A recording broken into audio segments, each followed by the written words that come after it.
నిజంగా తెలంగాణ రాష్ట్రంలో కేటీఆర్ నియోజకవర్గంలో పేదలు, దళితులు, గిరిజనులు, బలైన వర్గాల ఆడబిడ్డలు తాలిపుస్తలు దిగి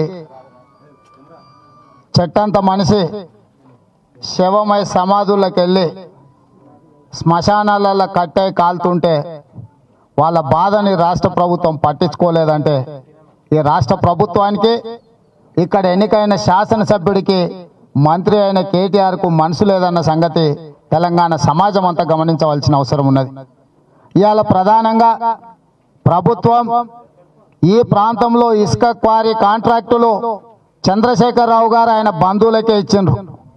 అందులో ఒక ఆయన పేరు రాజేందర్ రావు, రెండో ఆయన పేరు ప్రవీణ్ రావు, మూడో ఆయన పేరు నడిపల్లి రంగారావు, నాలుగో ఆయన పేరు సంతోష్ రావు. సంతోష్ రావు ఎవరంటే ఆయన సడ్డకుడు రవీందర్ రావు కొడుకు. ఈ పక్కనే కుదురుపాకనో ఏదో ఊరు, నాకు తెలిసినంత వరకు నర్సింగ్ అనే చెప్పాలి. కుదురుపాక గ్రామంలో ఉండే సంతోష్ రావు నిత్యం కేసీఆర్కు నీడలాగా వెన్నంటి ఉండే సంతోష్ రావు ఆయనకు కూడా కొన్ని వందల కోట్లు సంపాదించుకోవాలని కోరిక కలిగింది. ఎందుకంటే వాళ్ళ అన్న కేటీఆర్, వాళ్ళ బావ హరీష్ రావు, వాళ్ళ అక్క కవితమ్మ వేల కోట్ల రూపాయలు సంపాదించుకుంటుంటే మరి నేను వీళ్ళ కాడనే పనిచేస్తున్నా కదా, కనీసం నాకు వందల కోట్లనే సంపాదించుకోకపోతే ఎట్లా అని అడిగితే ఈ కాంట్రాక్టులో వీళ్ళ కుటుంబ సభ్యులకే చంద్రశేఖరరావు గారు ఇవ్వడం జరిగింది. ఇవాళ నేను అడుగుతున్న ఈ రాష్ట్ర ముఖ్యమంత్రిని, నిన్న ఎంపీ బాల్కసుమన్ అడుగుతున్నాడు, ఆధారాలు ఉంటే నువ్వు బయట పెట్టు, అనవసరమైన ఆరోపణలు చేయొద్దు, నువ్వు ఆ కుటుంబంలో ఎవరిని వదిలినవని. గోల్డ్ మైన్ మినరల్స్ అనే కంపెనీలో సంతోష్ రావు డైరెక్టర్, ప్రవీణ్ రావు బామ్మర్ది అయిన శ్రీనివాసరావు డైరెక్టర్. నేను అధికారికంగా ఆరోపణ చేస్తున్నా, రాజేందర్ రావు కంపెనీకి కాంట్రాక్ట్ ఇచ్చారు, నడిపల్లి రంగారావు కాంట్రాక్టు ఆ కంపెనీకి టీఎస్ఎండిసి నుంచి Telangana state mineral development corporation ఇసుక ఎత్తే కాంట్రాక్టు ముసుగులో వందల కోట్లు కొల్లగొట్టడానికి రాష్ట్ర ముఖ్యమంత్రి గారు కాంట్రాక్ట్ ఇచ్చారు. నేను అధికారికంగా ఈ ప్రభుత్వం మీద ఆరోపణ చేస్తున్నా. గతంలో ముఖ్యమంత్రి గారు పదే అన్నారు, తప్పుడు ఆరోపణలు చేస్తే పోలీస్ కేసులు పెట్టి బొక్కలేస్తామని. నేను ఈ రోజు ఆరోపణ చేస్తున్నా, నా ఆరోపణ తప్పైతే నువ్వు కేసు పెట్టి నన్ను బొక్కలేయమని చెప్పి ఈ రోజు చంద్రశేఖరరావు గారికి నేను సవాలు విసురుతున్నా. లేదంటే ఈ ఇసుక దోపిడీలో నీ కుటుంబము, నీ బంధువులు, నీ సడ్డకులు, నీ కావాల్సిన వాళ్ళు కోట్ల రూపాయల దోపిడీకి పాల్పడుతున్నారని నువ్వు ఒప్పుకున్నట్టే చంద్రశేఖరరావు, నీకు 48 గంటల సమయం ఇస్తున్నా. నా ఆరోపణ తప్పైతే నన్ను జైల్లో పెట్టమని సవాలు విసురుతున్నా. అదే విధంగా ఇవాళ ప్రభుత్వం అంటుంది లారీలను కాల్చితే ఊకుంటామా అని. ఆ మాట అన్నోని చెప్పు తీసుకొని కొట్టాలి. మామూలు చెప్పు కూడా కాదు, బాట రబ్బర్ చెప్పు ఉంటుంది కదా ఊర్లో చేసింది, మంచిగా నూనెలో నానబెట్టి ఈపు వాసిన దగ్గర కొట్టాలి. ఒరే సన్నాసి, ప్రాణం లేని లారీని తగలబెడితే నువ్వు ఊరుకో, నన్ను తీసుకుపోయి 8 మంది బిడ్డల్ని సంసారానికి వనికి రాకుండా కొట్టి చంపినావు కదా, మరి 10 మంది తాలిబొట్లు దిగి 10 మంది నిలువున చెట్టంత మనుషులు ప్రాణంతో ఉన్న మనుషులను గా ఇసుక లారీలు ఎక్కి తొక్కిచ్చి చంపిస్తే ఒక్కరి మీద నేను కేసు పెట్టినవా? మనుషులను చంపిన లారీ యజమానులకు, కాంట్రాక్టర్ల మీద కేసు లేదు, కానీ ప్రాణం లేని లారీలను తగలబెడితే మేము ఊరుకుంటామా? తీసుకుపోయి మీ కిడ్నీలు పోయేటట్టు కొడతాం, మీ మొత్తం ప్రాణాలు పోయేటట్టు కొడతామని ప్రభుత్వం అనడం ధర్మమా? ఒక్కసారి ఆలోచన చేయండి అని నేను అడుగుతున్నా. ఈరోజు నిజంగా ఈరోజు ప్రాణం లేని లారీలకున్న విలువ, నువ్వు ఇసుక రవాణా చేసుకునే లారీలకున్న విలువ ఇవాళ ఈ ఆడబిడ్డల మొగుళ్ళ ప్రాణాలకు లేదా అని నేను అడుగుతున్నా. ఇవాళ బతుకున్న మనుషులను లారీలతో తొక్కిచ్చి చంపిస్తుంటే నీ ధనదాహం, ధన పిశాచి నీ కుటుంబానికి ఎట్లా పట్టిందో నీ కళ్ళకు కనిపిస్తలేదా చంద్రశేఖరరావు గారు అని నేను అడుగుతున్నా. ఇవాళ నీ కుటుంబం దోపిడీ కోసం ఇసుక కాంట్రాక్టులు తీసుకొని రాత్రికి రాత్రి వందల లారీలు ట్రిప్పుల మీద ట్రిప్పులు కొట్టాలని అడ్డగోలుగా స్పీడు నడిపించి గ్రామాల పేదోళ్ళ ప్రాణాలను బలిగొంటుంటే నువ్వు తీసుకొచ్చి బట్టలు ఇప్పదించి సిరిసిల్ల చౌరస్తలో లారీ యజమానుల కాంట్రాక్టులు దళితులను కొట్టాల్సింది పోయి ప్రాణాలు పోయినోళ్ళు ఆవేదనతో నిరసన తెలిపితే వాళ్ళని తీసుకొని పోయి పోలీస్ స్టేషన్లలో పెట్టి రోకల్ బండలు ఎక్కించి కొట్టిస్తావా? ఇదేనా నీ పరిపాలన? ఇదేనా నీ నిజాయితీ? నిన్న ముఖ్యమంత్రి అంటున్నాడు ఆనాడు ఉద్యమంలో ఆనా కొడుకు లేడు, ఈనాడు ఉద్యమంలో ఈనా కొడుకు లేరు. నేను అడుగుతున్న ఓట్లేసిన ప్రజలు చచ్చిపోతే నీ కొడుకు ఎందుకు ఇక్కడికి రాలే? వీళ్ళని పలకరించడానికి రాలే? ఆనా కొడుకుకి ఇక్కడికి రావాల్సిన బాధ్యత లేదా అని నేను అడుగుతున్నా. ఎక్కడోడు ఇక్కడికి వస్తే గుండెల్లో పెట్టుకొని 3 సార్లు ఎమ్మెల్యేని చేసిండ్రు. ఇవాళ నీ కొడుకు మంత్రి కులుకుతున్నాడంటే ఈ పేదోళ్ళు ఓట్లేసి ఎమ్మెల్యేని చేస్తే ఈ రోజు రాష్ట్రంలో మంత్రి అయిన. నేను అడుగుతున్న కేటీఆర్ ను, హైదరాబాద్ లో ఫిలిం నగర్ లో ఏ హీరోయిన్ కి జ్వరం వచ్చిన సాయంత్రం వరకు ఉరికురికి పరామర్శిస్తావు కదా, ఈడ పేదోళ్ళ భర్తలు చచ్చిపోతే వచ్చి పలకరించే పాపాన పోయినవా నువ్వు అని నేను అడుగుతున్నా. ఇవాళ వీళ్ళు ఓట్లేస్తే ఎమ్మెల్యేలై ఫిలిం నగర్లో ఉండే సినిమా హీరోయిన్లకు జ్వరం వస్తే అక్కడికి వెళ్ళి వాళ్ళని పరామర్శిస్తావు, కానీ పేదోడు చచ్చిపోతే ఇక్కడికి రావా? నీకు బాధ్యత లేదా? వీళ్ళు నీ నియోజకవర్గ ప్రజలు కాదా?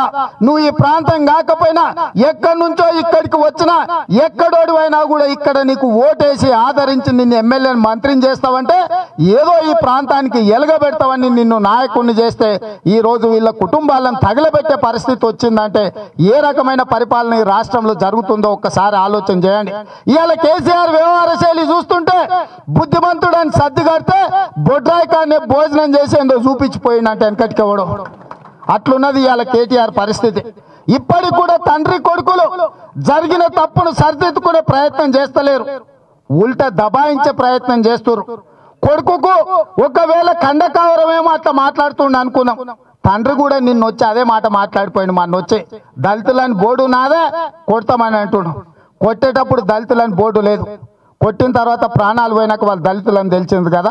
ఇవాళ వాళ్ళని ఆదుకోవాల్సిన బాధ్యత ప్రభుత్వానికి లేదా అని నేను అడుగుతున్నా. ఇవాళ వాళ్ళ దళిత బిడ్డలు, పేదోళ్ళు, గిరిజనులు, భూమయ్య భార్య చెప్తుంది, అయ్యా నాకెవరు దిక్కులేరు, నా కొడుకు మీద కేసు పెట్టారు, నా కొడుకు కూడా యాక్సిడెంట్ లో దెబ్బ తగిలింది, నా భర్త చచ్చిపోతే భూమి తగలబెట్టడానికి 6 అడుగుల జగా లేకపోతే ఆ పక్కలో ఒక ఆసామిని అడిగి అక్కడ నేను ఆ శవాన్ని తగలబెట్టినా, నాకు ఇంచు భూమి లేదని ఆ బిడ్డ ఆ తల్లి చెప్తుంది. ఈ సోదరిమని చెప్తుంది, అయ్యా మాకు ఇల్లు లేదు ఉండనికే, మాకు వ్యవసాయం చేసుకోనికే భూమి లేదు, నాకు 2 బిడ్డలు ఉన్నారు, 6వ తరగతి 5వ తరగతి చదువుతున్నారు, చదివించుకునే స్తోమత లేదు. ఈ ప్రభుత్వం ఇంతవరకు మమ్మల్ని పలకరించిన పాపాన పోలే. గతంలో ఎవరైనా చచ్చిపోతే దాన సంస్కారాలకు ఎంబడే ఎంఆర్ఓలు వచ్చో 10,000 రూపాయలు దాన సంస్కారాలకు సహాయం చేసేటోళ్ళు. ఇవాళ ఈ ప్రభుత్వము చిల్లి గవ్వ కూడా ఈ పేదోళ్లకు కనీసం దాన సంస్కారాలకు కూడా సహకారం అందించలేదంటే కేసీఆర్ గారికి ఎంత సంస్కారం ఉందో ఒక్కసారి ఆలోచన చేయాల్సిన అవసరం ఉంది. కాబట్టి ఇవాళ ఈ పేదోళ్ళకి ఎవరు లేరు, నేను పోలీసులను పెట్టి అడ్డుకుంటా అన్నట్టుగా ముఖ్యమంత్రి గారి వ్యవహార శైలి ఉంది. కాబట్టి ఆ పోలీసుల కథ ఏందో, ఆ కేసీఆర్ కథ ఏందో తేల్చుకోవడానికి ఇవాళ నేరళ్ళ గ్రామానికి తెలుగుదేశం పార్టీ వచ్చింది. ఇవాళ మేము అడుగుతున్నాం, దళితులను కొట్టిన అధికారులను తక్షణమే సస్పెండ్ చేయాలా? ఇవాళ ఎస్పీకి ఎవడు అధికారం ఇచ్చిండు వీళ్ళని చితగొట్టే అధికారం అని నేను అడుగుతున్నా. తక్షణమే ఎస్పీని సస్పెండ్ చేయాలి. ఎందుకంటే ఇవాళ నీకు తెలిసింది కదా వీళ్ళు దళిత బిడ్డలని, దళిత బిడ్డల మీద దాడులు జరిగితే నువ్వు ఎస్పీని ఎందుకు సస్పెండ్ చేయవు? అదే విధంగా వాళ్ళ మీద పెట్టిన అక్రమ కేసులు తక్షణమే రాష్ట్ర ప్రభుత్వం ఉపసంహరించుకోవాలి.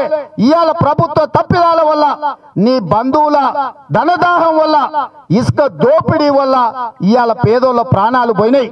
కాబట్టి ఇవాళ ఈ తప్పిదాలకు ప్రభుత్వానికి బాధ్యత. కేటీఆర్ గారు చెప్తున్నారు 1000 కోట్ల ఆదాయం వచ్చిందని. సంతోషం, 1000 కోట్ల ఆదాయం ప్రభుత్వానికి వస్తే ఇవాళ ప్రాణాలు పోయిన వాళ్ళకు తలా 10 లక్షలు, ఇవాళ దెబ్బలు తిన్న వాళ్ళకు తలా 5 లక్షల రూపాయలు ఇస్తే 1 కోటి రూపాయలు అవుతాయి. 1000 కోట్లల్లో ఈ దళిత గిరిజనుల బిడ్డల కోసం 1 కోటి రూపాయలు పెట్టే మనసు ఈ రాష్ట్ర ప్రభుత్వానికి లేదా? ఒక్కసారి ఆలోచన చేయాల్సిన అవసరం తెలంగాణ సమాజం మీద ఉన్నది. ఇవాళ వీళ్ళ ప్రాణాలు బలిస్తేనే, ఈ కరీంనగర్ జిల్లాలో ఇసుక దోపిడికి పాల్పడితేనే రాష్ట్ర ప్రభుత్వానికి 1000 కోట్ల రూపాయల ఆదాయం వచ్చింది. 1000 కోట్ల ఆదాయాన్ని ఇవాళ నువ్వు మూట కట్టుకున్నావు కదా, పేదోళ్ళ కోసం ₹1 కోటి కట్ట ఈ రోజు ఆదుకోవడానికి ఎందుకు ఖర్చు పెడతలేవని మేము ఈ రాష్ట్ర ప్రభుత్వాన్ని అడుగుతున్నాం. కాబట్టి ఇవాళ ఈ పేదల తరపున వాళ్ళు మాకెవరు లేరని, మమ్మల్ని ఎవరు పట్టించుకోరని వాళ్ళ ఆందోళన చెందాల్సిన అవసరం లేదు. ఈ గిరిజన దళిత ఈ పేద బిడ్డల కోసం తెలుగుదేశం పార్టీ అండగా ఉంటుంది. ఖచ్చితంగా ఈ ప్రభుత్వం మీద పోరాటం చేస్తాం. ఇవాళ ఈ గ్రామాలను సందర్శించి ఇక్కడ ప్రజల అభిప్రాయాలు తీసుకొని ఈ ప్రభుత్వాన్ని నిలదీయడానికే తెలుగుదేశం పార్టీ వచ్చింది. 15 ఆగస్టు లోపల కేటీఆర్ గ్రామాలకు వచ్చి పేదోళ్ళని, చనిపోయిన వాళ్ళని పరామర్శించాలా, వాళ్ళ మీద ఏవైతే అక్రమ కేసులు పెట్టినరో అవి ఉపసంహరించుకోవాలా, 10 లక్షల రూపాయలు చనిపోయిన కుటుంబాలకు ఎక్స్గ్రేషియా ఇవ్వాలా, ఇవాళ దెబ్బలు తిని నడవలేని పరిస్థితులు ఉన్న ప్రతి కుటుంబానికి 5 లక్షల రూపాయల నష్టపరిహారం ఇవ్వాలా, వైద్యానికి కార్పొరేట్ ఆసుపత్రులలో ప్రభుత్వమే వైద్యం అందించి వైద్య సహకారాలు అందించాలి. గతంలో ఈ తల్లి ఖర్చు పెట్టుకున్న 10 లక్షల రూపాయలు కూడా ప్రభుత్వం తిరిగి చెల్లించాలి. వీటన్నిటిని ప్రభుత్వం చేయకపోతే 15 ఆగస్టు తర్వాత మళ్ళీ నేరెళ్ళ ముట్టడి పెడతాం. కేసీఆర్ సంగతి తెలుస్తాం, కేటీఆర్ సంగతి తెలుస్తాం. ఏ రకంగా సిరిసిల్ల నియోజకవర్గంలో కేటీఆర్ తిరుగుతాడో మేము కూడా చూస్తాం. ఎందుకంటే ఇవాళ వాళ్ళు అనుకుంటారు పోలీసులు రక్షణ ఉంటే మమ్మల్ని ఎవరు ఏం చేయలేరని. కానీ ఆ పోలీసులు ఉన్నప్పుడే ఈ పేదోళ్ళని ఆ లారీలను తగలబెట్టిండ్రు. అంత పెద్ద లారీలను తగలబెట్టిన పేదోళ్లకు పెద్ద లెక్క కాదు. నువ్వో నీ కుటుంబమో దొరికితే ఏం చేయాలనో గదే చేస్తారు. కాబట్టి మీరు జాగ్రత్తగా ఆలోచన చేయండి. పాలకులు మీరు పేద ప్రజల పాలన కోసం ఉన్నారు. ఈ పేద ప్రజలు ఓట్లేస్తేనే మీరు మంత్రులు, ముఖ్యమంత్రులు అయినారు. కాబట్టి ఈరోజు ప్రభుత్వం స్పష్టంగా ఈ పేదలను ఆదుకునే విధంగా, అక్రమ కేసులు తొలగించే విధంగా, ఈ కుటుంబాలకు ఏదైతే ప్రభుత్వం ఎన్నికల సందర్భంగా చెప్పిందో డబుల్ బెడ్రూమ్ ఇల్లు గాని, దళితుల గిరిజనులకు ఇస్తా అన్న 3 ఎకరాల భూమి గాని, వాళ్ళ ఇంటికో ఉద్యోగం విషయంలో ప్రభుత్వం తక్షణమే చర్యలు తీసుకోవాల్సిందిగా తెలుగుదేశం పార్టీ డిమాండ్ చేస్తూ ఈ ప్రభుత్వానికి 15 ఆగస్టు వరకు గడువిస్తున్నాం. 15 ఆగస్టు లోపల ఈ కార్యాచరణను ప్రభుత్వం తీసుకోకపోతే ఖచ్చితంగా అన్ని పక్షాలను కలుపుకొని, అన్ని రాజకీయ పక్షాలను కలుపుకొని తెలుగుదేశం పార్టీ కార్యాచరణ తీసుకుంటుంది. ఈ ప్రభుత్వం మీద పోరాటం చేస్తుంది. ఈ ప్రభుత్వాన్ని వదిలే సమస్యనే లేదు. ఈ పేదలకు న్యాయం జరిగే వరకు తెలుగుదేశం పార్టీ పోరాటం చేస్తుందని చెప్పి మీ అందరి దగ్గర సెలవు తీసుకుంటున్నాను. జై హింద్, జై భారత్.